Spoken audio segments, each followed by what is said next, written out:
हैन यसमा अनुरागलाई राख्नु स्ट्राइकिङमा हैन हैन अब यो भयो यतापट्टि दाहिनेपट्टि के अरे खेल्छौ हैन उसले राख्यो हैन अनि लेफ्टमा पछाडि जोसेफ छ जोसेफ ए माइकल खेल्छौ सुरज यहाँ खेल्छ नि लेफ्टमा सुरज लेफ्ट ब्याक खेल्छ हैन यहाँ ऊ के अरे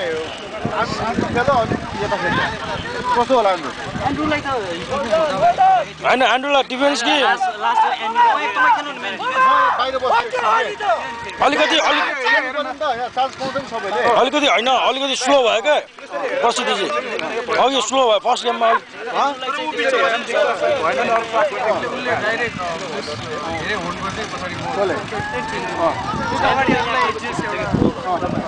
आन्ड्रु यहाँ हुन्छ होइन सबैले आफ्नो पोजिसन है यो दुईजनामा छ नि अलिकति अगाडि पछाडि गरे पनि हुन्छ होइन एउटा चाहिँ किपरसँग टास्क गरेर चाहिँ चल्ने के मुभमेन्ट हुन्छ नि एकजना चाहिँ हैन तिमी अगाडि छ भने मिलेनमा चाहिँ तिमी तल झरे पनि त्यसले अगाडि पठाउ के अनि डिस्टर्ब हुन्छ नि त तिमीलाई डिस्टर्ब गरेपछि तिमीले हाल्नु बहुत धेरै खेलाउनु भएन क्या त्यो चाहिँ नर्मली तर यता त खाली नै हुन्छ क्या नत्र भयो तल दुईटा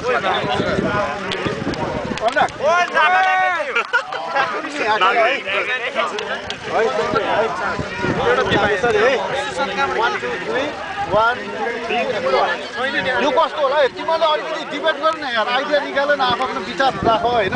पास गरे उनी आफै गेम मिलिहाल्छ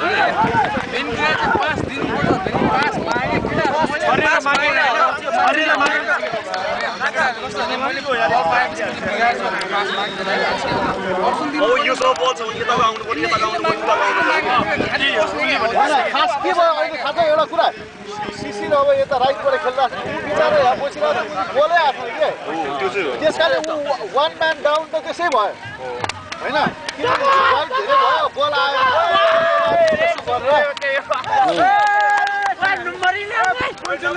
यो साम्रो केटाहरूले बल पाउँदा स्थिति लम्बट के भयो चाहिँ इजी हुन्छ नि त बल बिग्रिन्न हैन सपोर्ट के त्यो भाइको नाम के र मिलन हैन अघिको जस्तै तिमीले लेफ्ट फुटले तिमीले हाने नि त्यस्तै ड्याम हाने क्या मैले भने उसलाई अगाडि उसको सुटिङ पावर चाहिँ यहाँबाट हान्ने